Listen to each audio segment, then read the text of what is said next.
तो दोस्तों अब बारी है पाइथन के अंदर पांडाज लाइब्रेरी डिटेल में सीखने की। भाई पांडाज लाइब्रेरी डेटा एनालिसिस के लिए कैसे यूज़ होता है, डेटा फ्रेम क्या होता है, सारा स्ट्रक्चर हम डिटेल 1 बाय 1 करके जानेंगे। पहले डेफिनेशन जान लेते हैं, व्हाट इज़ पांडाज।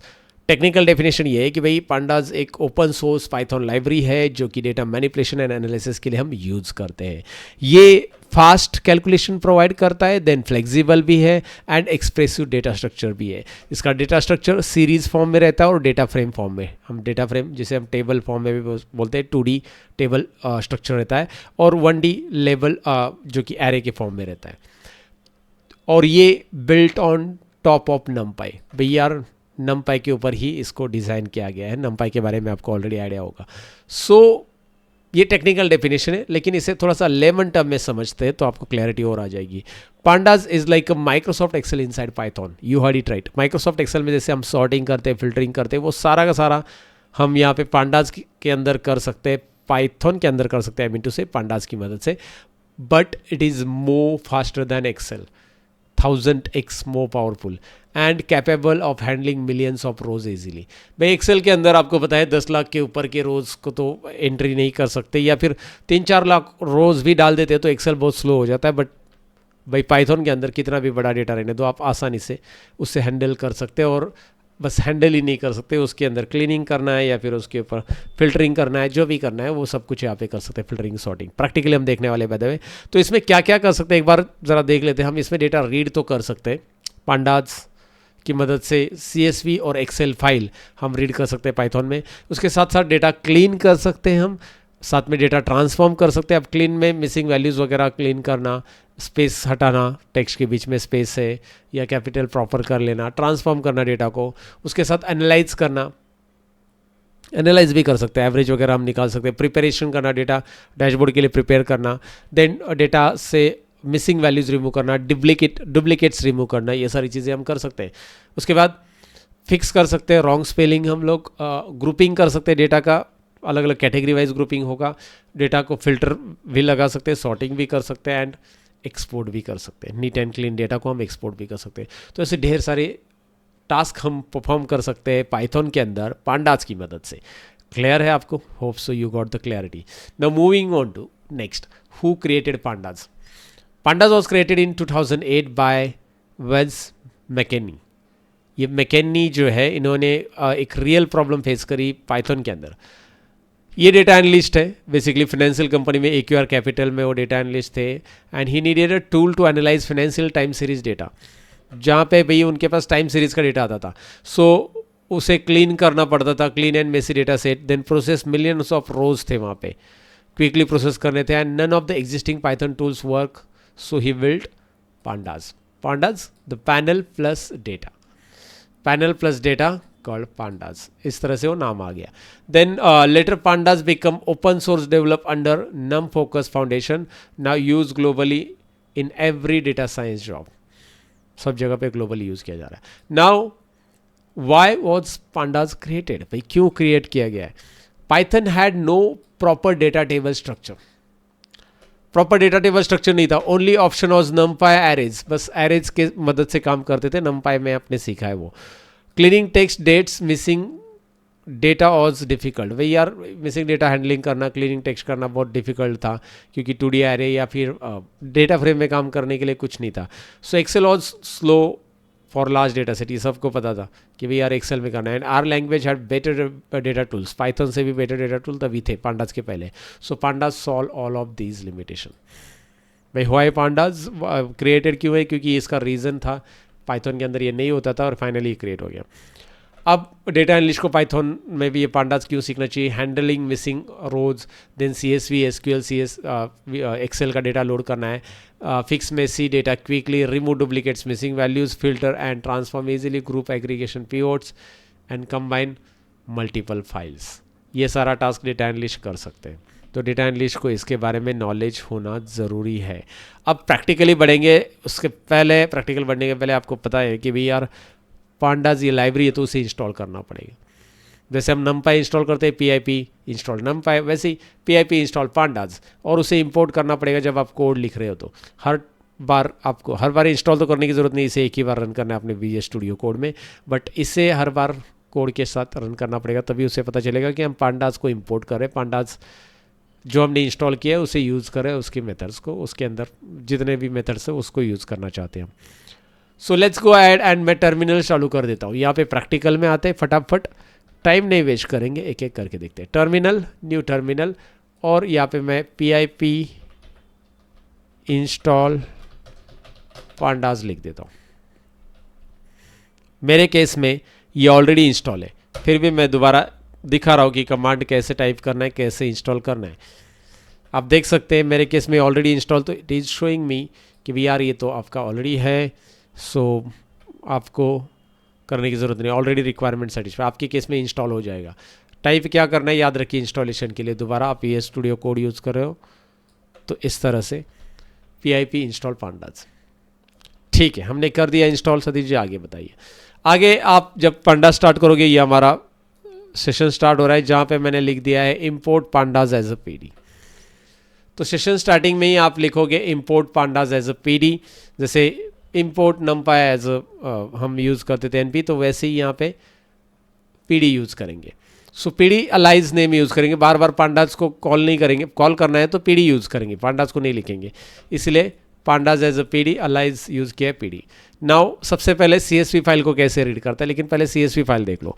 हमारे पास एक csv फाइल है जिसका नाम यहाँ पे आपको दिखाई दे रहा है day24 employee data .csv, जो मैंने यहाँ पे ऐड कर दिया, और ये csv फाइल यहाँ पे आपको दिखाई दे रहा है day24। Are you getting? यहाँ पे ऊपर देख लो, ओपन है, राइट। एक काम करता हूँ, मैं इसको क्लोज कर देता हूँ, एक सेकेंड, सबको क्लोज कर देता हूँ, एंड मैं डायरेक्टली csv फाइल एक्सेल में ओपन करके दिखाता हूँ। ये है डेटा, पहले डेटा देख लो अच्छे से। इसमें क्या क्या है, एम्प्लॉय आईडी है, एम्प्लॉय नेम है, डिपार्टमेंट है, सिटी है, सैलरी है।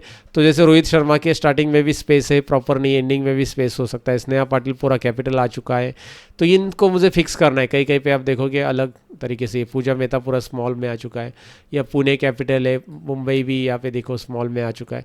तो इनको हमें फिक्स करना है यूजिंग पांडास के जो मेथड्स है उसको हम यूज़ करेंगे और फिक्स करेंगे। तो ये डेटा है हमारे पास लगभग, आई थिंक टोटल 50 रोज़ है, मतलब 50 रिकॉर्ड्स है।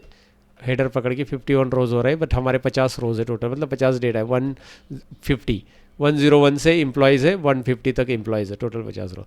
तो ये मेरी CSV फाइल है, मैं इसे क्लोज कर देता हूँ। ओके, सो CSV फाइल आपको यहाँ पे इंपोर्ट करनी है सबसे पहले। तो यहाँ पे इंपोर्ट करने के लिए, मैं मतलब रीड करने के लिए, पहले इंपोर्ट इन द सेंस हमने इंपोर्ट पांडास किया है, इधर रीड करेंगे पहले। तो हमारे पास उसी फोल्डर में ये CSV है, अगर आप ध्यान से देखोगे, लुक एट हियर, ये जो मेरी फाइल है उसी फोल्डर में मेरे पास ये है CSV। तो यहाँ पे ही CSV, तो मैं इसका पूरा पाथ डालने की मुझे ज़रूरत नहीं है, मैं बस उसका नाम डाल दूंगा जो कि मैंने ऐड कर दिया है, रीड। तो यहाँ पे क्या लिखना है, देखो DF डेटा फ्रेम। अब ये डेटा फ्रेम वर्ड आप यूज़ करोगे डेटा फ्रेम के लिए, जब भी आप पाइथन के अंदर मतलब पांडा यूज़ कर रहे हो, तो DF ये कीवर्ड यूज़ किया जाता है डेटा फ्रेम के लिए, मतलब डेटा जब ये रीड कर रहे हो तो इसके अंदर DF के अंदर स्टोर किया जाता है। सो data frame nothing but table, इसके अंदर का जो जितना भी डेटा है वो टेबल में जाके यहाँ पे DF डेटा फ्रेम में स्टोर होगा। तो ज़रूरी नहीं कि आप DF यूज़ करो, बट DF एक स्टैंडर्ड माना जा रहा है, तो आप इसे ही फॉलो कर लो। उसके अलावा कुछ और कीवर्ड यूज़ करेंगे तो वो भी हो जाता है, but data frame easy to ये है कि भाई यार हम पांडास की मदद से, ये देखिए मैंने पांडास यहाँ पे यूज़ किया है। मैं वहाँ पे बोलूँगा क्या, अगर आप ध्यान से देखोगे यहाँ पे PD लिखा है मैंने, PD pandas, PD.read CSV read करने के लिए क्या लिखना है, रीड CSV। उसके बाद पाथ लिखना है CSV का, पाथ यानी फाइल का नाम, या लिख सकते हैं या पाथ दे सकते हैं अगर आपका वो फाइल उधर स्टोर नहीं है, इधर स्टोर नहीं है तो। And this CSV content this data, ये आपको मैंने पहले एक्सेल में दिखाया। नाउ मूविंग कि भी यार ये वाला लिखा है मैंने ऐसे कि ये रॉ डेटा है। एक मिनट, मैं इसको थोड़ी देर के लिए कमेंट कर देता हूँ, इसको हमें बाद में ज़रूरत है, इतना ही लेते हैं। सो मैं यहाँ पे आपको दिखा देता हूँ, अभी रॉ डेटा मैं प्रिंट करके दिखाना चाहता हूँ। और मैंने नीचे क्या लिखा है, मैंने लिखा है DF data frame, DF.head, data frame dot head, और हेड के आगे ओपन ब्रैकेट क्लोज ब्रैकेट। तो ये क्या करेगा, आपके DF के अंदर जो डेटा लोड हो चुका है इस CSV का, ध्यान से देखिए CSV का डेटा लोड हो रहा है ना, ये असाइन कर दिया ना, DF वेरिएबल को हमने असाइन कर दिया कि इसके अंदर जो डेटा है वो रीड किया जाए, तो रीड वाला कमांड दे दिया है। तो अब क्या करेगा, Ctrl+Alt+N कर देता हूँ मैं। Ctrl+Alt+N करते ही यहाँ पे आप देख सकते हैं उसने रीड किया डेटा, और टॉप 5 रोज वो दिखा रहा है हमारे डेटा में। ये हेडिंग दिख रहा है आपको, रॉ डेटा हेडिंग कहाँ से आया, ये वाला लाइन है हेडिंग वाला, ये हेडिंग सेपरेट दे दिया हमने, ये वाला लाइन यहाँ पे प्रिंट हो गया, और ये से सेकेंड लाइन से ये प्रिंट हो गया। मतलब ये df डॉट हेड से टॉप 5 रोज ही दिखाएगा आपको, याद रखिए df डॉट हेड टॉप 5 रोज। आपको सारे रोज चाहिए तो df डॉट हेड मत लिखो, हटा दो इसको, बस df लिख दो। अब क्या होगा, अब सारे रो प्रिंट हो गए। बड़ा डेटा हो तो मत करो, बहुत मतलब टाइम वेस्टिंग होगा। बड़े डेटा में आपको बस पहले टॉप 5, ये देखो पूरा डेटा आ गया, मैंने बस df लिख दिया। सो प्रिंट df लिखते हो तो डेटा फ्रेम के अंदर का पूरा डेटा आएगा। डॉट हेड लिखते हो, डॉट हेड, और यहाँ पे लिख देते हो सपोज मैं डॉट हेड में 10 लिख देता हूँ। अगर मैं कुछ नहीं लिखूंगा तो बाय डिफ़ॉल्ट 5 आएगा, लेकिन डॉट हेड में मैं 10 लिख देता हूँ। So now you can see dot head के अंदर आपको 10 रिकॉर्ड दिखाई दे रहे हैं यहाँ पे नीचे। 1 मिनट क्लियर कर देता हूँ और फिर रन कर देता हूँ। अब कितने रिकॉर्ड दिख रहे देखो, 1 to 10 एम्प्लॉयज़ का रिकॉर्ड दिख रहा है आपको। ये 9 ही आ रहा है क्योंकि इंडेक्स 0 से स्टार्ट होता है ना, राइट। इंडेक्स पोजीशन, ये इंडेक्सिंग है, राइट। इंडेक्सिंग अप्लाई हो रहा है यहाँ पे देखो, लेकिन अपना एम्प्लॉय 10 रिकॉर्ड आ गए, एम्प्लॉय 1 से लेकर 10। तो ये 10 रिकॉर्ड दिखाएगा, 15 लिखोगे तो 15 दिखाई देगा। जितना भी आप रिकॉर्ड चाहते हो, आप यहाँ पे -5 लिखोगे तो लास्ट के 5 छोड़ के बाकी का रिकॉर्ड दिखाएगा। तो आपको जो रिकॉर्ड मिल रहे 44 तक मिल रहे। Are you getting? 45 से आगे का रिकॉर्ड नहीं मिल रहा क्योंकि -5 हमने कर दिया। सो ये माइनस जितना आप रख सकते हो उतना, प्लस जितना आप रख सकते हो उतना। 15 रखना है, 15 रख दो। जब भी आप 15 डालोगे तो 15 रिकॉर्ड्स आ जाएंगे। सो बाय डिफ़ॉल्ट ये 5 दिखाता है। और इसकी जगह अगर आप चाहते हैं बॉटम का रिकॉर्ड तो आप हेड की जगह 10 लिख दो। जैसे ये टॉप का है तो मैं बॉटम का चाहता हूँ, तो ये मैंने ऑलरेडी लिख के रखा है, बॉटम 5 रिकॉर्ड्स। तो आप देखो टॉप 5 ये जो आ रहा है रो वाला, ये टॉप 5 के रिकॉर्ड्स है, और ये वाले देखो बॉटम 5 रिकॉर्ड्स नीचे का देखो, क्योंकि मैंने क्या लिखा है, tail. So tail help you to get the bottom 5 record. देखिए df dot tail open bracket close bracket, इसमें आप जितना भी लिख सकते हो बॉटम के रिकॉर्ड आ जाएंगे। और ये पहला वाला ऊपर का जो आ रहा है रॉ डेटा वाला, ये रॉ डेटा वाला, ये टॉप 5 है। Hope so you got it. मैं हाईलाइट करके बता रहा था कि आपको क्लैरिटी आ जाए। हाँ, मैं एक मिनट के लिए इसको बंद कर देता हूँ और मैं बस इसे रन कर देता हूँ। 1 मिनट CLS कर देता हूँ and I am running this code, जिसमें बॉटम 5 रिकॉर्ड मिल जाएगा आपको, क्योंकि टॉप 5 का तो मैंने कमेंट कर दिया और ये बॉटम 5 का प्रिंट हो रहा है। ठीक है, बॉटम 5 कैसे प्रिंट करना है आपको पता चला। कितने चाहिए उसमें ब्रैकेट में लिखो, बॉटम 10 हो चाहिए तो 10 लिख दो, या प्रिंट कर सकते हैं। रॉ डेटा मैंने प्रिंट कर दिया। अब मैंने एक आउटपुट की लाइन भी यहाँ पे रख दी। इसके बाद जो ये रॉ डेटा प्रिंट करेगा और उसके बाद जो नेक्स्ट मैं प्रिंट कराऊंगा उसमें अलग अलग आउटपुट आएगा, या अलग कोई ना कोई आउटपुट रहेगा, इसलिए मैंने एक गैप लाइन रख दिया इसमें। तो ये आउटपुट लाइन नीचे जो हम और करने वाले हैं ना बेसिक इन्फॉर्मेशन, उसके बाद ये आउटपुट आएगा और उसके बाद ये प्रिंट होगा। तो सबसे पहले बेसिक इन्फॉर्मेशन अभी हम देखने वाले। पहला टास्क हमने देखा लोड CSV। पांडास की मदद से CSV फाइल लोड कैसे करते हैं और उसे रीड कैसे करते हैं। लोड करना, रीड करना, उसके टॉप 5 डेटा को देखना या बॉटम 5 डेटा को देखना, 10 डेटा टॉप 10 देखना है, टॉप 20 देखना है, तो वो हमने देख लिया। बस प्रिंट df डॉट हेड के अंदर आप ब्रैकेट में लिखोगे टॉप उतने रिकॉर्ड आ जाएंगे, और हेड नहीं लिखोगे तो पूरा का पूरा रिकॉर्ड आ जाएगा। Moving on to the basic information, पहला लाइन को मैं यहाँ पे कमेंट हटा देता हूँ। ये है df shape, data frame shape. जो डेटा फ्रेम हमने ऊपर डिफाइन, 1 मिनट, जो डेटा फ्रेम हमने यहाँ पे यूज़ किया है इसको डायरेक्टली मैंने डाल दिया है ऐसे df डॉट शेप। सो उसका शेप क्या आएगा, मतलब कितने नंबर ऑफ रिकॉर्ड्स अवेलेबल है और कितने कॉलम अवेलेबल है। शेप का मतलब यही होता है। तो ये शेप देखते हैं रन करके, इसको मैं रन करता हूँ और आउटपुट लाइन के बाद मुझे जो मिल रहा है, क्योंकि मैंने आउटपुट लाइन इधर डाल दिया ना, तो इससे आउटपुट लाइन के बाद ये आउटपुट इधर आ रहा है, उसके बाद नीचे, क्योंकि ये पहला रॉ डेटा तो मैंने प्रिंट रखा ही है।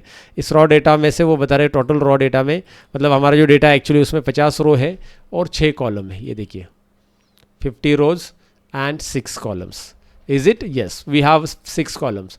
1 2 3 सॉरी ऊपर आ जाते वो तो नहीं, employee 1 employee 2 department sorry employee name 2 department 3 city 4 salary 5 and joining year 6।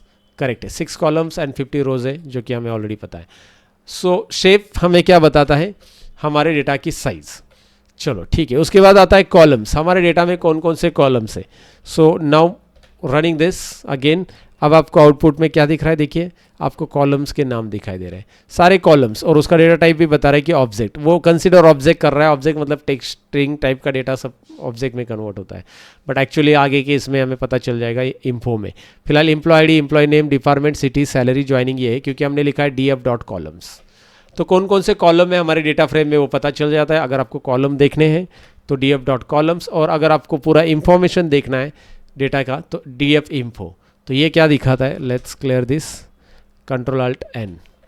तो df info यहाँ पे आप देख सकते हैं, ये ऊपर हमारा रॉ डेटा है, नीचे आउटपुट, आउटपुट के नीचे वाली लाइन में देख लो क्योंकि आउटपुट हमने ऐड किया है, उसके बाद ही आपको दिख रहा है। ये पांडास को डेटा फ्रेम बोल रहा है, रोज़ कितने बता रहा है ना, 0 to इंडेक्सिंग कैसा हो चुका है, 0 to 49 का हो चुका है।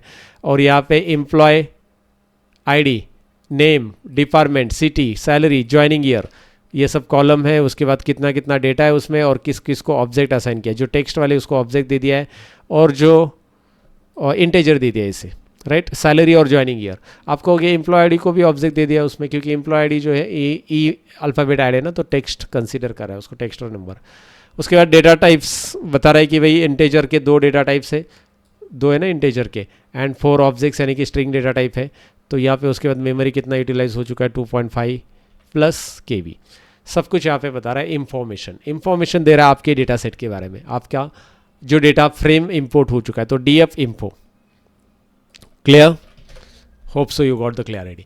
अब हम बेसिक इंफॉर्मेशन जानना सीख गए डेटा फ्रेम के बारे में, जो डेटा CSV का हमने इंपोर्ट किया है। अब डेटा क्लीनिंग जान लेते हैं।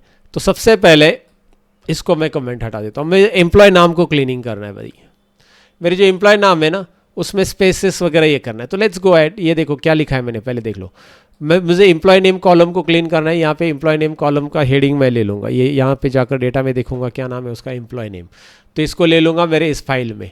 तो इस फाइल में मैंने लिखा df, डेटा फ्रेम के अंदर एम्प्लॉय नेम जो है उसको इस तरह से अप्लाई करो। क्या अप्लाई करो, स्ट्रिंग मेथड अप्लाई करो स्ट्रिप वाली, एंड स्ट्रिंग मेथड अप्लाई करो टाइटल वाली। ये 2 मेथड क्या करते हैं अब मुझे समझाने की ज़रूरत नहीं, अगर आप स्टार्टिंग से देख रहे हो कंटेंट को। तो स्ट्रिप ट्रिम कर देता है leading and trailing faces, and title आपको पहला अल्फ़ाबेट कैपिटल कर देता है आपके टेक्स्ट को। सो ये हमें ज़रूरी है एम्प्लॉय नेम के लिए, और उसे हम प्रिंट करेंगे df डॉट हेड, इस तरह से टॉप 5 रिकॉर्ड अभी प्रिंट करेंगे। अब हम देखेंगे, लेट मी सेव इट। अब हम देखेंगे, हाँ सेव नहीं हो रहा था इसलिए आउटपुट नहीं आ रहा था। तो अब ये रॉ डेटा देख लो, सामने सामने रॉ डेटा हमने ऊपर रखा है ऑलरेडी, और आउटपुट देख लो, आउटपुट में ये आएगा क्योंकि आउटपुट उसके बाद रॉ डेटा के बाद प्रिंट हो रहा है। सो अगर ये आप इसी में फोकस करो, एम्प्लॉय नेम में यहाँ पे जो लिखा गया है वो ओल्ड है, और यहाँ पे जो न्यू एम्प्लॉय नेम आपको दिए है वो वाले देख लो। तो इसमें फ़र्क आपको तुरंत दिख रहा है। रोहित शर्मा का R कैपिटल हो चुका है, स्नेहा पाटिल वहाँ पे ऊपर कैपिटल थी पूरी, नीचे पूरी कैपिटल नहीं है, right. Are you getting, this is the way that you can apply, ये है भाई तरीका, राइट, डेटा में। अभी वैसे ही सिमिलरली मैंने ये एम्प्लॉय को के साथ किया, वैसे आप सिटी के साथ करो, सेम लिखो, बस एम्प्लॉय नेम की जगह मैंने अभी यहाँ पे सिटी ऐड कर दी। यहाँ पे सिटी है, यहाँ पे सिटी ऐड किया, यहाँ पे स्ट्रिप सिटी के लिए, string method strip and title method, city column, इस तरह से सिमिलर आप करोगे। और सिमिलर आप करोगे डिपार्टमेंट के लिए भी, डिपार्टमेंट भी क्लीन करना है तो इस तरह से। तो मैं इसको रन करता हूँ, अभी आपको 2 आउटपुट दिखाई देंगे। पहले आउटपुट, यहाँ पे एक आउटपुट में आपको दिख रहा है कि सिटी का नाम देख लो, प्रॉपर हो चुका है मुंबई। ओरिजिनल देख लो कैसा था, मुंबई स्मॉल में था, पुणे कैपिटल, फिर से दिल्ली, ऐसा। तो यहाँ पे देखो अभी, लुक एट हियर, मुंबई कैसे आ रहा है। और ये वाले में डिपार्टमेंट देख लो, सेकेंड वाले में ये डिपार्टमेंट यहाँ से कैसे आ गया। H और R दोनों कैपिटल था, यहाँ पे H कैपिटल और R स्मॉल आ गया क्योंकि हमने वैसे टाइटल केस दे दिया। Now I will do one thing, मैं इसको कर देता हूँ कमेंट, इसको कर देता हूँ कमेंट ये आउटपुट में, और ये वाला लाइन भी इसका कमेंट हटा देता हूँ। अब मैंने तीनों रख दिया, और तीनों के अंदर मैं यहाँ पे आउटपुट एक साथ देखना चाहता हूँ। अब ये क्या है, मैंने एक साथ आउटपुट रखा, मतलब मैं तीनों कॉलम देखना चाहता हूँ आउटपुट में।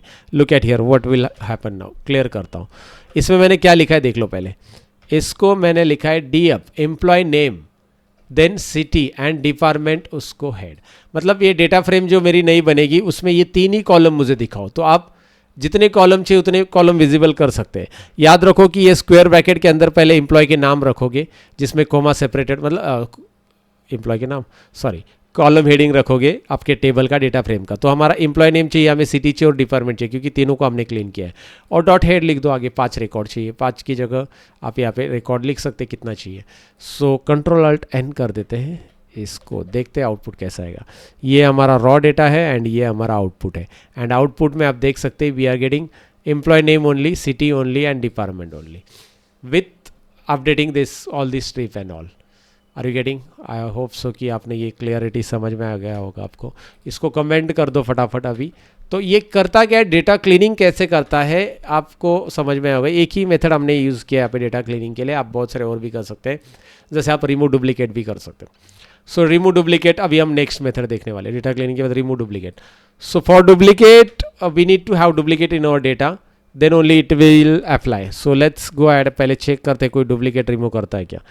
तो हमने लिया है प्रिंट डुप्लीकेट रोज df डॉट डुप्लीकेटेड, क्या लिखा है देखिए यहाँ पे डुप्लीकेटेड जो है उनका काउंट मतलब टोटल हो जाएगा कितना बार डुप्लीकेटेड है, सम करके आ जाएगा। और df डॉट डुप्लीकेटेड ड्रॉप करेगा उसको डुप्लीकेट्स को। ये देखो this is going to be a drop your duplicate, पहले याद रखो, and this is going to be count your duplicate. Right, duplicated का सम कर दिया मैंने, टोटल हो जाएगा कितनी डुप्लीकेटेड है, डुप्लीकेटेड डॉट सम हमने लगा। तो एक डुप्लीकेट है तो एक, दो डुप्लीकेट है तो दो, तीन है तो तीन, वो दिखाएगा। और ये जो है ड्रॉप करेगा duplicates. Are you getting? df dot drop duplicates, ये फंक्शन, ये मेथड हम यहाँ पे यूज़ करने वाले हैं। सो ड्रॉप डुप्लीकेट्स हुआ है कि नहीं हुआ है वो हमें कैसे पता चलेगा, उसके लिए हमें प्रिंट करने के डेटा फ्रेम को देखना पड़ेगा दोबारा, तब जाके होगा। सो df डॉट df ही रख देते हैं, पूरा डेटा फ्रेम हम प्रिंट करते हैं क्योंकि हमारा 50 रो है। अब क्या होता है, हमारे पास कोई डुप्लीकेट नहीं है I think so, control alt N करते जो डेटा सेट में, यहाँ पे देखते हैं ऊपर से डेटा आ गया। हाँ, डुप्लीकेट रोज 0 बता रहा है वो, ये जो है ना ये वाला लाइन बता रहा है ना डुप्लीकेट रोज। सो डुप्लीकेट रोज यहाँ से काउंट होगा तो ये लाइन बता रहा है 0। आउटपुट से आगे बढ़ेंगे हम, आउटपुट में देखेंगे डुप्लीकेट 0। और हमने डेटा, एक मिनट इसको प्रिंट ही नहीं करते थोड़ी देर के लिए क्योंकि वैसे भी डुप्लीकेट है नहीं है, इसको ये पूरा डेटा प्रिंट हो रहा है ना हमारा, CLS कंट्रोल अल्ट एन। अब देखो अभी आपको बता रहा है डुप्लीकेट रोज 0, डुप्लीकेट रोज 0, कुछ है ही नहीं है डुप्लीकेट रोज में, ये लाइन प्रिंट करके आ रहा है। लेकिन अगर मैं इसको प्रिंट F कर देता हूँ और दिखाता हूँ आपको नीचे डेटा भी, तो पूरे के पूरे आपके रोज आ चुके हैं। ये देखिए 150 पूरे आ चुके हैं और ये 49 इंडेक्स आ चुका है पूरा। 0 से स्टार्ट हो गया ना, तो 50 है तो टोटल 0 से 49 इंडेक्स रहेगा। सारा रिकॉर्ड आ चुका है, कोई डुप्लीकेट ही नहीं क्योंकि 0 डुप्लीकेट। लेकिन एक काम करते हैं ना, एक डुप्लीकेट लाइव में ऐड कर देते हैं, इसी में ऐड कर देते हैं। इसे ऐड करने के पहले एक बात रखो याद कि ये जो CSV है यहाँ पे ओपन, ये कहीं पे और ओपन नहीं होनी चाहिए। एक्सेल वगैरह में है तो क्लोज कर दो, नहीं तो फिर यहाँ पे ऐड करके वो सेव नहीं कर पाओगे आप। मतलब अभी वो ओपन की थी ना मैंने वो एक्सेल में, इस CSV को जो हमने यहाँ पे मैंने एक्सेल में ओपन की थी इसको। सो ये एक्सेल में ओपन नहीं होनी चाहिए, राइट। इसको बंद कर दो, मैंने बंद करके रखी ऑलरेडी, नहीं तो वो सेव नहीं होगी। तो मैं इसी को डुप्लीकेट करूँगा। ओके, यहाँ पे उसी देखो एक डुप्लीकेट ऐड कर दिया मैंने। बस क्या कर दिया जी, यहाँ पे इसको कॉपी कर दिया है और इसी को नीचे पेस्ट कर दिया। Are you getting? ये दिख रहा है, ये नया डुप्लीकेट आ चुका है उसी का। अब डुप्लीकेट आ चुका है, कंट्रोल एस दबा दीजिए। अब एक बार इसको रन करने के पहले इसको देख लेते डुप्लीकेट है कि नहीं है। इसको क्लियर कर दो, CLS कंट्रोल अल्ट एन। अब देखो बता रहे हैं एक डुप्लीकेट। Wow, amazing. डुप्लीकेट कहाँ से है? क्योंकि हमने अभी डुप्लीकेट डाला, डुप्लीकेट रोज 1। और अगर मैं इसको दिखाऊँ अभी, मतलब प्रिंट कर दूँ, तो अब आपको रिकॉर्ड दिख रहा है 150 क्योंकि वो डुप्लीकेट रिमूव हो रहा है। 150 आ रहा है, वो आगे 150 रिपीटेड था, इसके नीचे वो नहीं आ रहा है। Are you getting? Right, because this duplicate remove. और अगर मैं इसको हटा दूँ और मैं अभी कंट्रोल अल्ट एन कर दूँ, तो अब 150 के 2 रिकॉर्ड आ रहे हैं। कैसे 2 आ रहे हैं? क्योंकि इसमें 2 डुप्लीकेट है, सुरेश अय्यर के 2 रिकॉर्ड है, तो दोनों आ जाएंगे अगर हमने ये ड्रॉप डुप्लीकेट हटा दिया तो। So this helps us to remove the duplicate entire record. Are you getting? Hope so you getting. Now moving to the filter. भाई यार आगे फिल्टर करना है डेटा को, तो मैं इसको कॉमेंट कर देता हूँ। आगे हमें करना है डेटा का फिल्टर। तो पहला डेटा का फिल्टर यहाँ पे हम करेंगे। देखिए मैंने लिखा है मुंबई एम्प्लॉय और मैं लिखूंगा सिटी करना है फिल्टर, तो मैं DF के अंदर DF लिखूंगा और मुंबई। अब ये क्या है, डबल DF क्यों लिखा गया है, इसका रीज़न क्या है समझते हैं। मुंबई एम्प्लॉय नया नाम, नया वेरिएबल हम ले रहे हैं, जहाँ पे हम नया बेसिकली डेटा फ्रेम ही बोल सकते हैं हम। इसमें स्टोर करने वाले हमारे मुंबई फिल्टर का आने वाला सारा डेटा, राइट। और उसे हम कैसे स्टोर करेंगे, डीएफ, अगेन डीएफ सिटी, ये मैं डेटा फ्रेम के अंदर की सिटी को रीड करना चाहता हूँ, लेकिन डेटा फ्रेम के अंदर जो सिटी है उसका, ये जो डेटा फ्रेम बनने वाला है वो मुंबई फिल्टर का बनना चाहिए। सो इसीलिए मुंबई फिल्टर आपको यहाँ पे इज इक्वल टू सेम, यानी कि असाइनिंग ऑपरेटर नहीं है, ये हमारा कंपैरिजन ऑपरेटर है। तो हम कंपेयर करेंगे मुंबई वर्ड से, जितनी भी सिटी मुंबई इक्वल है वो डीएफ में से वो आ जाएगा, डीएफ में डेटा फ्रेम बनेगा और इसका डेटा फ्रेम यहाँ पे मुंबई एम्प्लॉय में बनेगा। So we are creating one data frame which is equal to Mumbai city. तो एक डेटा फ्रेम है, इसीलिए हम जब इसे कॉल करेंगे तो नीचे डीएफ नहीं लिखेंगे, मुंबई एम्प्लॉय लिखेंगे, क्योंकि मुंबई एम्प्लॉय में वो स्टोर हो रहा है। And dot head, top 5 record आ जाएंगे। मुझे टॉप 5 नहीं चाहिए, मुंबई एम्प्लॉय चाहिए, टॉप 5 की नहीं, सारे मुंबई के रिकॉर्ड आ जाए। कितने देखते हैं, so control alt N, total record आपको दिखाई दे रहे हैं मुंबई के 7 रिकॉर्ड्स है टोटल। यहाँ पे देखो 1 2 3 4 5 6 एंड 7, यस 7 है, करेक्ट। तो 7 रिकॉर्ड मुंबई के यहाँ पे उसने फिगर आउट कर लिए, फिल्टर आउट कर लिया क्विकली। अभी आपको दिखाई दे रहा है कि वो क्विकली यहाँ पे आ गया। So how it is possible, it is possible by applying filter now. But यहाँ पे एक इशू है, वो इशू क्या है मैं आपको बताता हूँ। ये जो मुंबई के रिकॉर्ड्स आ चुके हैं ना, इसमें उसने वही उठाए जो उसको मुंबई इक्वल मिल रहा है। यानी कि अगर आप देखोगे जहाँ जहाँ एम कैपिटल वाले लेटर्स है ना, उसको जहाँ पे मिल रहा है, ये वाला मुंबई में उठाया उसने, ये वाला नहीं उठाया। आर यू गेटिंग, ये वाला भी नहीं उठाया। जहाँ पे मुंबई स्मॉल मिल रहा है तो 7 ही रिकॉर्ड लिए उसने, लेकिन ये वाले जहाँ मुंबई मिल रहा है ना, जहाँ पे एम कैपिटल से रिलेटेड, क्योंकि हमने डालते समय कंडीशन भी वैसे डाला है, एम कैपिटल वाला है मुंबई डाला है। अगर यहाँ पे स्मॉल वाले डालते हैं तो स्मॉल वाले कितने देखते हैं, कंट्रोल अल्ट एन, तो स्मॉल वाला एक ही दिख रहा है आपको। आर यू गेटिंग, एक ही बता रहा है स्मॉल वाला। अगर ये पूरा का पूरा कैपिटल लिखते हैं हम लोग, कैपिटल वाला मुंबई कितना है, तब कैपिटल वाले 3 है। तो वैसा देखा जाए स्मॉल कैपिटल सब पकड़ के 11 हो जाएंगे, क्योंकि ये 3 है, वो 7 थे जो कि मुंबई वैसे थे फर्स्ट अल्फाबेट कैपिटल। तो उसके साथ कैसे डील किया जाए, मतलब आप एक एक थोड़े करोगे आप। तो इससे अच्छा हमने एक डेटा क्लीनिंग का स्टेप सीखा था, and which is here, you know that, यहाँ पे मुंबई सिटी का। तो क्या करो, इस वाले को भैया, इस डेटा फ्रेम को आप इसको कमेंट हटाओ। तो ये काम करो, इसको थोड़ी देर के लिए उठाओ यहाँ से, इधर रहने दो, ये हमने वहाँ पे सीखा था। इसको इसके पहले डाल दो, और यहाँ से क्या करो, यहाँ से क्या होगा, मुंबई पूरा का पूरा जो है ना नीट एंड क्लीन हो जाएगा। सब टाइटल और एस्ट्री ब्लैंक स्पेस भी हट जाएंगे, मैच हो जाएगा, राइट। कुछ ब्लैंक स्पेस वाले भी है, वो तो हमने लिए नहीं, मतलब 11 ही नहीं, उसके ज़्यादा भी हो सकते हैं ना। कुछ आगे एस्ट्रिप भी है किसी के इसमें, तो एस्ट्रिप वो हटाएगा, मतलब लीडिंग एंड ट्रेलिंग स्पेस हटाएगा, तो वो भी कंडीशन में रीड कर पाएगा। So now I want to see कि कितने टोटल मुंबई है। अब आपको दिखाई देंगे, 1 मिनट, कुछ गड़बड़ कर दिया क्या हमने, एस्ट्रिप हो गया, रीड नहीं कर रहा है ये, CLS,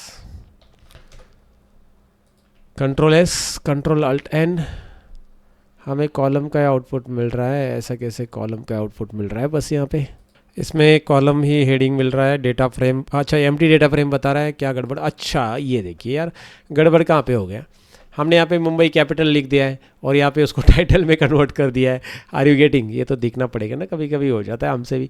तो हमने इसको टाइटल में, ये वाला कमेंट, ये वाला जो लाइन है बेसिकली इसको अनकमेंट कर दिया हमने अभी।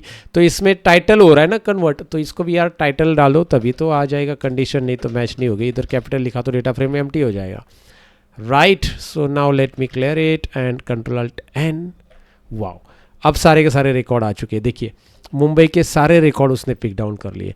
आप इसको काउंटिंग करना है, मुझे काउंटिंग करना है, तो मुझे लगता है काउंटिंग का एक लाइन नीचे है हमारे पास, DF शेप, ये लाइन ऑन कर देते तो कितना काउंटिंग आ जाएगा। DF शेप देखिए, मुंबई एम्प्लॉय डॉट शेप, एक मैंने नीचे लाइन रखी है कि मुझे काउंट करने कितने। So control S, control alt N, और काउंट है टोटल 14 है guys, 14। How many, total 14, look at here, 14 है, 14 यहाँ पे दिख रहा है, 14, क्योंकि बीच में हमें तो 11 ही मिल गए थे, तो लेकिन कुछ ऐसे भी है जिसके आगे स्पेस भी है, ना, तो ये स्पेस वाले भी हमने उसमें से ले लिए। तो ये सारा का सारा एक साथ यहाँ पे आप ले सकते हैं। पहले डेटा क्लीन करो, फिर कंडीशन दो, then only you will able to see all the Mumbai. Otherwise नहीं, अदरवाइज वो उतना ही आएगा, बस मुंबई से मैच एग्जैक्टली हो रहा है, किसी के आगे में स्पेस है, कोई स्मॉल है, कोई कैपिटल है, वो नहीं आएगा। अगर वो लाना है तो सब ये करो, और उसका काउंटिंग देखना है तो बट आगे बस इतना ही लिख दो, मुंबई एम्प्लॉय डॉट शेप। वैसे ही अब मैंने मुंबई के साथ किया ये, I'm gonna comment this one.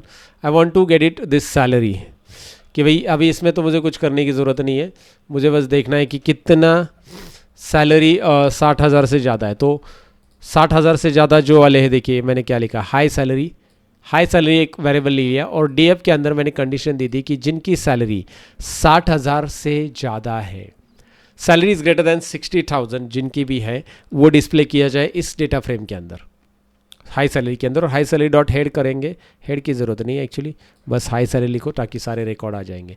Dot head मतलब 5 रिकॉर्ड दिखाई देंगे आप चाहते तो।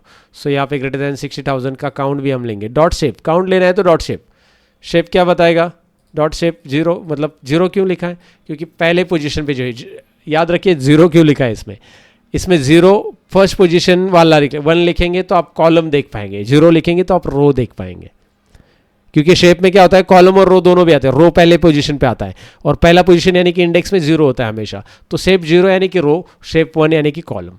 तो अब कंट्रोल अल्ट एन कर दो जी। एक मिनट, मुझे लगता है इसको CLS करना पड़ेगा, कंट्रोल S करना पड़ेगा, और कंट्रोल अल्ट एन कर दो। कंट्रोल S हुआ ही नहीं कि यस हो गया। सो टोटल 15 रिकॉर्ड्स है, विच इज़ ये देखो, employees with salary greater than 60,000, total 15 records है।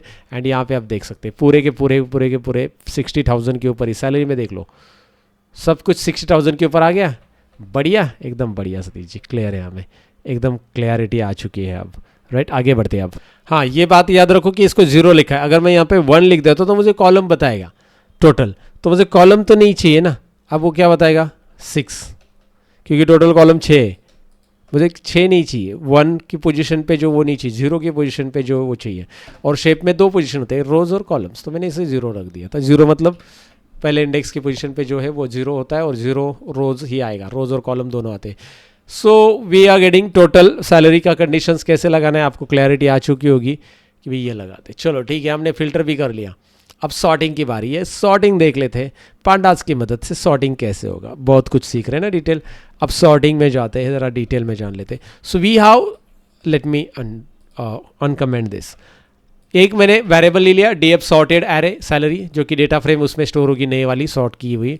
सो डीएफ सॉर्ट वैल्यूज़, और उसके बाद ये सॉर्ट वैल्यूज़ करके हम फंक्शन यूज़ करें डेटा फ्रेम पे।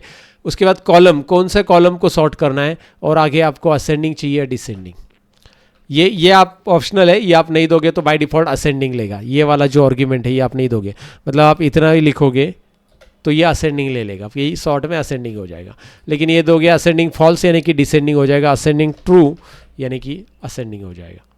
राइट, और उसको हम कैसे प्रिंट करेंगे, आगे हम लिखेंगे, यही डीएफ डॉट सॉर्टेड है, यही हम यहाँ पे DF sorted salary dot head, total 5 records देख पाएंगे। पूरा देखना तो पूरा देख सकते हैं आप। सो हम गोना क्लियर दिस, देखते हैं, इसको रन करते हैं, क्या मुझे सॉर्टिंग मिल रहा है। अब देखो यहाँ पे सैलरी का देखो, पहले रॉ डेटा में, this is our raw data, okay, focus on this is our output and salary. देखो असेंडिंग आ चुका है, सबसे पहले कम सैलरी आएगी, फिर उसके बाद बढ़ती हुई जाएगी सैलरी ऐसी।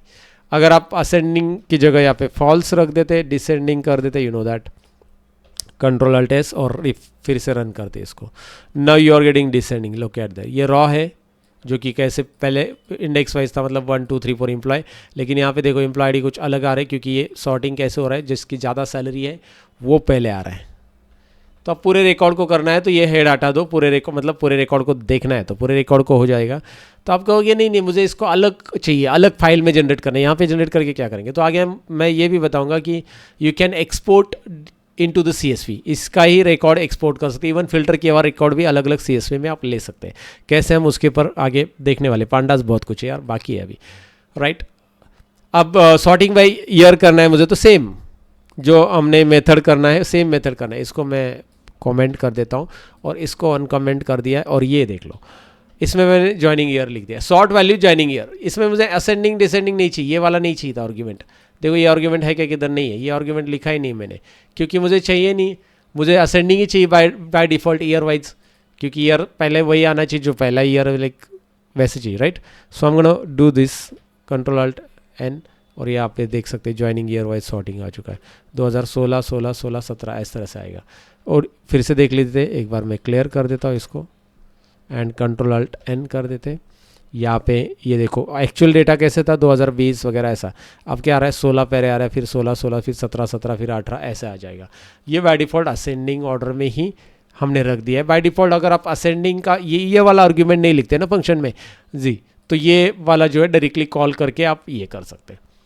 Hope so you got it. Now adding new columns, अब नया कॉलम ऐड करना है तो कैसे करना है और क्यों करना है आइए बात करते हैं। मान लीजिए मुझे सैलरी को डिवाइड करना है अलग अलग कैटेगरी में, 3 कैटेगरी मेरे पास, एक तो मुझे हाई कैटेगरी देनी है, मीडियम कैटेगरी और लो कैटेगरी, ऐसे 3 कैटेगरी सैलरी में देना है। तो मैं यहाँ पे यूज़ करूँगा सिंपल डेटा फ्रेम के अंदर लामड़ा होता है, लामड़ा पता ही रहेगा आपको, एक्सेल में भी आजकल होता है। सो लामड़ा यूज़ करके आप अपना यहाँ पे इफ कंडीशन का फॉर्मूला डिज़ाइन कर सकते हैं क्विकली, सो मतलब ऐड कर सकते हैं क्विकली। सो यहाँ पे मैंने एक नया कॉलम का नाम दे दिया डेटा फ्रेम के अंदर सैलरी कैटेगरी, जो कि हमारे डेटा में नहीं है, और वो किसके ऊपर कैलकुलेशन मतलब किसके ऊपर उसका कंडीशन लगेगा, डीएफ सैलरी डॉट अप्लाई, ये वर्ड याद रखो, डॉट अप्लाई, और उसके अंदर लामड़ा लिखो। ये मैंने नीचे लिया है एंटर करके जानबूझकर, तो ये आप ऐसा लिखोगे तो भी चलेगा, ये देखिए। So DF salary dot apply and आपका ये पूरा फॉर्मूला रहेगा इस तरह से, राइट। और ये ब्रैकेट क्लोज नीचे आया है, वो भी आप एक लाइन में यहाँ पे कर दो। So this is what the formula, एक बार फॉर्मूला अच्छे से देख लो। डीएफ सैलरी जिस फॉर्मूला जिस पे अप्लाई करने कंडीशन, डॉट अप्लाई, लामड़ा में एक्स लिया। So what this x, each element of salary के अंदर जो एक एक एलिमेंट है ना, ये वाला ये वाला ये वाला ये सारा एलिमेंट, राइट।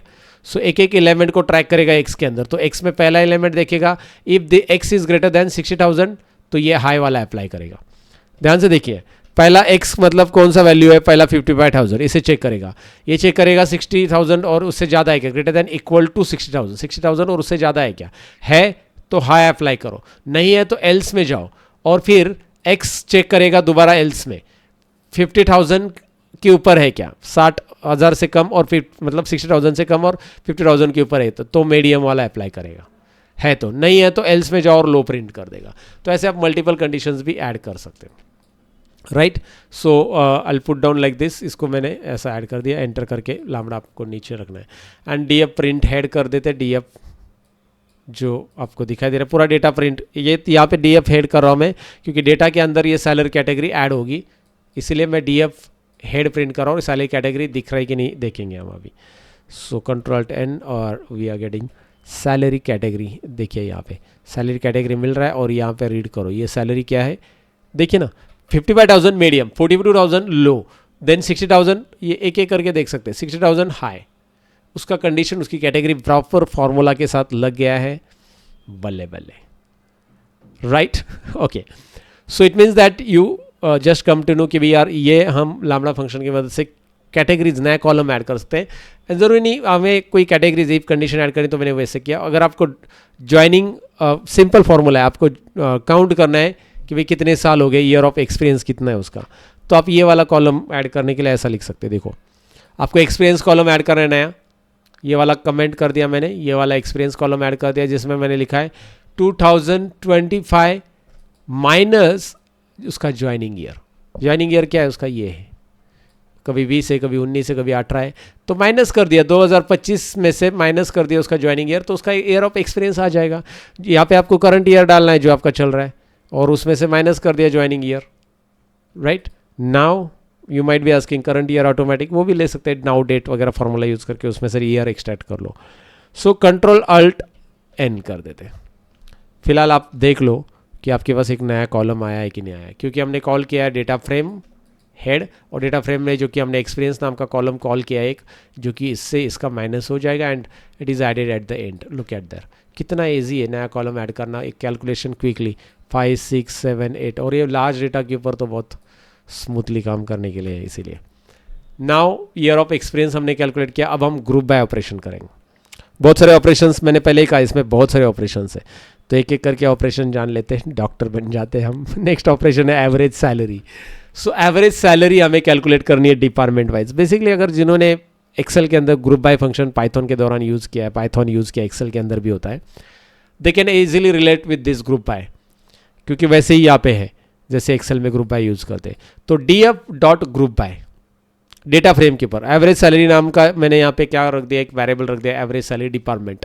मैं कैलकुलेट करना चाहता हूँ एवरेज सैलरी डिपार्टमेंट वाइज, तो मैंने ग्रुप बाय के अंदर मेंशन कर दिया कि भाई कौन सा कैटेगरी है, डिपार्टमेंट कैटेगरी है, डिपार्टमेंट दिखा। आगे मैंने मेंशन किया कि उसके साथ क्या करना है, सैलरी का एवरेज निकालना है। तो ये वाला फंक्शन जो है ना दैट मैटर्स। आप यहाँ पे मीन, सम, मैक्स, मीन क्या लिख रहे हो, तो मैंने लिखा एवरेज, मीन, सैलरी क्या, तो यहाँ पे सैलरी का एवरेज होगा और उसी को प्रिंट करूंगा मैं। प्रिंट किसको करना है, डीएफ को नहीं प्रिंट करना है इस बार, क्योंकि एवरेज सैलरी डिपार्टमेंट है ना, उसी को हम प्रिंट करेंगे। उसके टॉप 5 रोज, जरूरी नहीं टॉप 5 रोज प्रिंट करो, इसमें ज़्यादा रोज आ गए तो डिस्प्ले नहीं होगी, ज़्यादा कैटेगरी रहेगी तो ये हटा दो, डीएफ इतना ही रखो। सो मैं इसको क्लियर कर देता हूँ, Ctrl+N कर देता हूँ, और अभी आपको दिखाई दे रहा है मेरे वैसे भी टॉप 5 से कम ही है, 4 ही डिपार्टमेंट है, फाइनेंस, HR 3 ही है, सॉरी 4 नहीं है, 3 डिपार्टमेंट का आपको दिखाई दे रहा है एवरेज सैलरी क्या है। फिनेंस में 63 के आसपास है, HR में 42 के आसपास है, IT में 53 के आसपास है।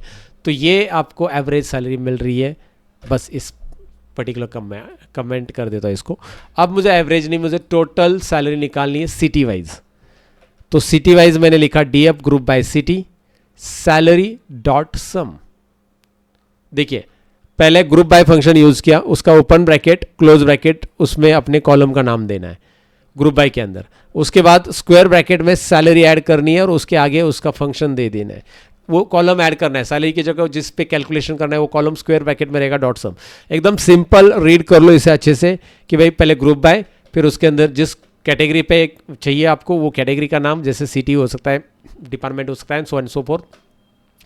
उसके बाद जिस कॉलम पे कैलकुलेशन चाहिए वो स्क्वायर ब्रैकेट में, और जो कैलकुलेशन चाहिए वो यहाँ पे। उसके बाद आप लिखोगे टोटल सैलरी सिटी, आगे आप हेड नहीं लिखना चाहते वो ज़्यादा सिटी है तो वो सब डिस्प्ले हो जाएगी। सो Ctrl+Alt+N कर देता हूँ, और right now we are able to see city wise. Delhi का टोटल है, दिख रहा है टोटल सैलरी। मुंबई 2 बार आ रहा है क्योंकि इसमें हर एक में स्पेस कम ज़्यादा है। चेन्नई में भी देखोगे यार, यहाँ पे कैपिटल आ रहा है, देखोगे यहाँ पे स्मॉल में आ रहा है। How to fix this, you might be asking how to fix this, and I already told you कि यार नंबर ऑफ सिटीज़, क्योंकि यार मैच नहीं हो रहा है ना, किससे मैच नहीं हो रहा है, हर एक दूसरे से मैच नहीं हो रहा है। दिल्ली मल्टीपल्स, दिल्ली ऐसा कभी दिख रहा है, कभी दिल्ली के आगे यहाँ पे 2 स्पेस है, कभी 1 स्पेस है, कभी मुंबई यहाँ पे, चेन्नई यहाँ पे कैपिटल है तो कभी स्मॉल है, कभी स्पेस कम ज़्यादा है, तो ये मैच नहीं करेगा तब तक ये नहीं आएगा, तो एग्जैक्ट तो नहीं मिलेगा मुझे। तो उसके लिए एक चीज़ और करनी पड़ेगी, हमने थोड़ी देर पहले किया था, जो कि हमारे पास है क्लीनिंग वाला स्टेप, राइट। तो वो वाला उठा दो, ये सिटी है ना, ये लाइन उठाओ, इस लाइन की बहुत ज़रूरत है हमें, और इसके पहले डाल दो, इसका कमेंट भी हटा दो। So what we have done, हमने सिटी को नीट एंड क्लीन कर दिया पहले, डेटा के अंदर सिटी का टोटल सारे निकालने के पहले। नाउ रन करके देखते हैं, वाओ इंटरेस्टिंग। अब आउटपुट ठीक ठाक आ गया। कैसे आ गया, चेन्नई कैपिटल में सी है, दिल्ली कैपिटल में डी, और सारे को मैंने वही किया ना क्लियर, और उसकी टोटल आ चुकी है 5,80,000, 7,29,000, 7,65,000 and so on and so fourth. Pune 4 he city वैसे, तो वो 4 की कितनी सारी सिटी बन गई थी। बस ये एक लाइन डेटा क्लीनिंग का बहुत कमाल का लाइन है, जो कि आपको पता रहना चाहिए। इसमें लीडिंग ट्रेलिंग स्पेस हटा रहा है और हमने सारे टेक्स्ट को टाइटल कर दिया। So we have run this line again here and I am gonna make it comment, ठीक है। Now the last from the list, इसमें कि भाई मुझे 8 नंबर में लास्ट है, अभी हमें डेटा एक्सपोर्ट करके भी देखना है। एम्प्लॉय काउंट बाय डिपार्टमेंट देखना है, एम्प्लॉय काउंट। तो मैंने एवरेज आपको बताया, मीन देन सम बताया, वैसे यहाँ पे काउंट लगा दो। सेम आपको लिखना है, डिपार्टमेंट वाइज चाहिए तो डिपार्टमेंट, यहाँ पे कैटेगरी आएगी, ग्रुप बाय वर्ड आया, ब्रैकेट में नॉर्मल ब्रैकेट में डिपार्टमेंट आ गया, और स्क्वायर ब्रैकेट में जिसके ऊपर आपको अप्लाई करना है, मुझे एम्प्लॉय आईडी को ये करना है, एग्रीगेशन करना है उसका काउंट, तो एम्प्लॉय आईडी डॉट काउंट, और उसके बाद काउंट बाय डिपार्टमेंट यहाँ पे आप लिख दो। तो ये हेड भी हटा देते हैं, okay. So now I will do one thing, I look to see Ctrl+Alt+N, हुलाला। फिनेंस, HR एंड IT के काउंटिंग, कितने एम्प्लॉयज़ कौन से डिपार्टमेंट के हैं? फिनेंस के 17 है, HR के 16 है, IT के 18 है। आई थिंक इसमें डुप्लीकेट है वो हटा दिया क्या हमने? एक डुप्लीकेट है उसे भी हटा दो, इसलिए वो फिनेंस का एक एक्स्ट्रा भी बढ़ रहा है। अब इसको सेव कर दो। अब कितने आते देखते, Ctrl+N, 16 यस, फिनेंस HR के 16 है, IT के 18 है। सो एक एक्स्ट्रा था हमारे पास। Now moving on to the next, that is export clean data. भाई यार मुझे एक्सपोर्ट करना है अभी, तो मतलब मैं चाहता हूँ CSV में एक्सपोर्ट करना है जो मैंने सॉर्टिंग किया वो। तो मैंने सॉर्टिंग का कमांड आपको ऑलरेडी बताया था। यहाँ पे हमारा सॉर्टिंग का कमांड DF सॉर्टेड सैलरी, ये हमारा वेरिएबल है जिसमें मतलब डेटा फ्रेम हो जाएगा हमारे लिए, और उसमें sort value salary by ascending false यानी कि डिसेंडिंग में स्टोर होगा। लेकिन अगर हम प्रिंट करेंगे तो ऐसा प्रिंट करते हैं, मतलब 5 रिकॉर्ड देखने या पूरे रिकॉर्ड देखने तो हम ऐसा प्रिंट करते हैं। तो मैं यहाँ पे नहीं देखना चाहता इन रिकॉर्ड्स को, ये रिकॉर्ड मैं यहाँ पे नहीं, इसको एक्सपोर्ट करना चाहता हूँ।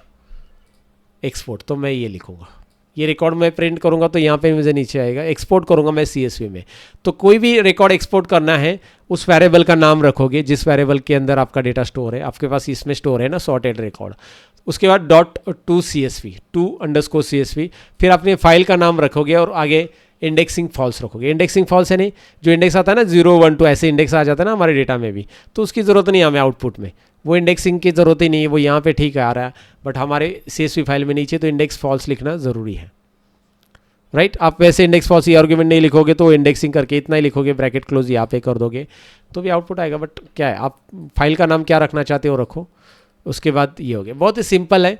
आप इसको देखते हैं, यहाँ पे आप देखोगे, अभी मैं इसको रन कर रहा हूँ, यहाँ पे फाइल देखोगे आएगी employ sorted by salary.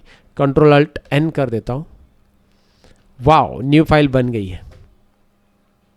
Clear है? लेट्स गो एट, क्लिक करते हैं एंड यहाँ पे आप देख सकते हैं ये फाइल जो आ चुकी है, इसमें हमने क्या किया है, सॉर्टेड किया है। तो सॉर्टेड किया है यानी कि सैलरी कॉलम में देख लो, सैलरी कॉलम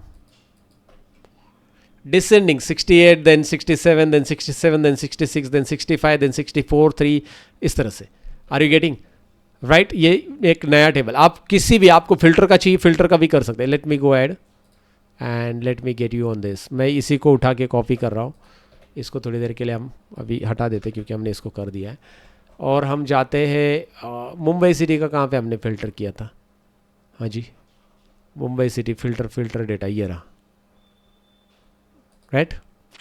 इसको हम मुंबई सिटी का डेटा सेपरेट लेना चाहते हैं, तो मैं यहाँ पे इस लाइन को ऐड कर दूंगा। मैं प्रिंट नहीं ऑफकोर्स करूँगा, इन दोनों को मैं ये कर दूँ क्योंकि मुंबई का सारा ये स्ट्रिप वगैरह भी चाहिए ना हमें।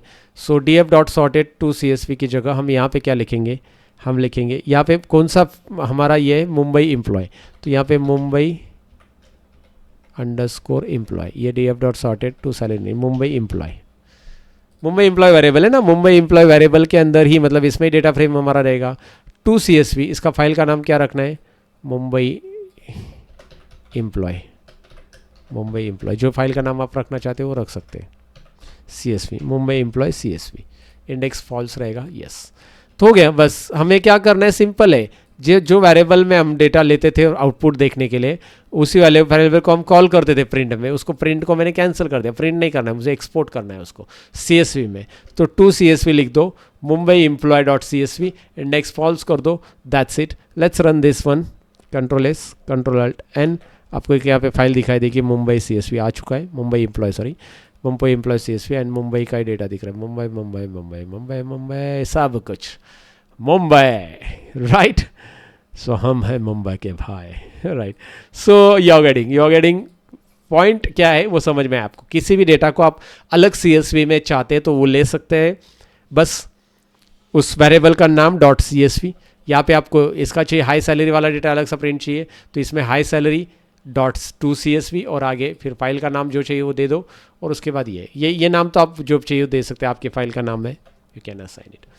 That's it about this, I hope you got it this lesson, जहाँ पे पांडाज में हमने बहुत कुछ सीखा। हमने डेटा क्लीनिंग सीखा, सॉर्टिंग सीखा, फिल्टरिंग सीखा, डुप्लीकेट रिमूव करना सीखा, इवन हमने एक्सपोर्ट करना भी सीखा। तो मुझे लगता है कि यार एग्रीगेशन वगैरह आप खुद करके देख पाओगे।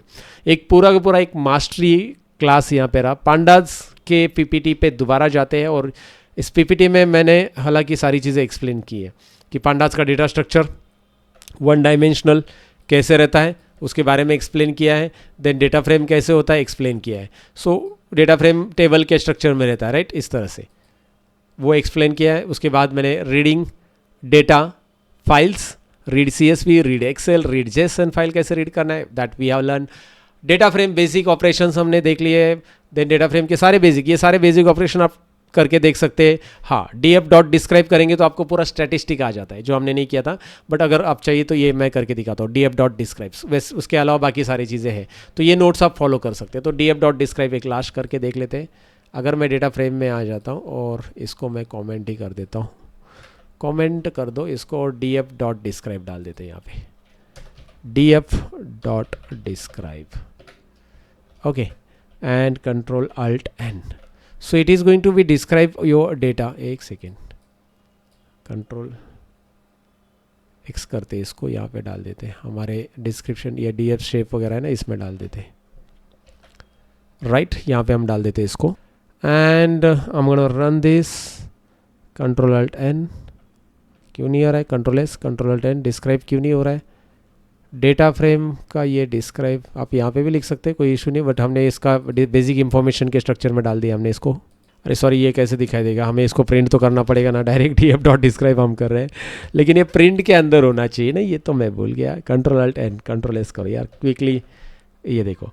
सो प्रिंट करना है कभी कभी यार, दिमाग, बहुत देर से रिकॉर्डिंग कर रहा हूँ ना, यस, बहुत देर से आप भी सुन रहे होंगे, आप भी फाइंड आउट कर रहे होंगे क्यों नहीं आ रहा है, right. Count, mean, standard, minimum, बहुत कुछ ये पूरा डिस्क्राइब कर देता है। 20% वाले कितने आइटम्स है, देन 50% वाले कितने, 75% वाले मैक्स, तो ये डिस्क्रिप्शन पूरा पूरा एकदम दे देता है आपको, और वो न्यूमेरिकल वैल्यूज़ को ही करता है, जो कि सैलरी कॉलम और ज्वाइनिंग ईयर के साथ किया है उसमें, ज्वाइनिंग ईयर की भी टोटल वगैरह करके दे रही है यहाँ पे, तो ज्वाइनिंग ईयर और न्यूमेरिकल कॉलम के साथ डिस्क्राइब वहाँ पे कर रहा है। And now I would like to make it this comment, तो एक डिस्क्राइब भी मैंने ऐड कर दिया है, जो कि आप प्रैक्टिस इसके ऊपर कर सकते हैं। That's it about this mastery of pandas. Thank you so much for watching, bye bye.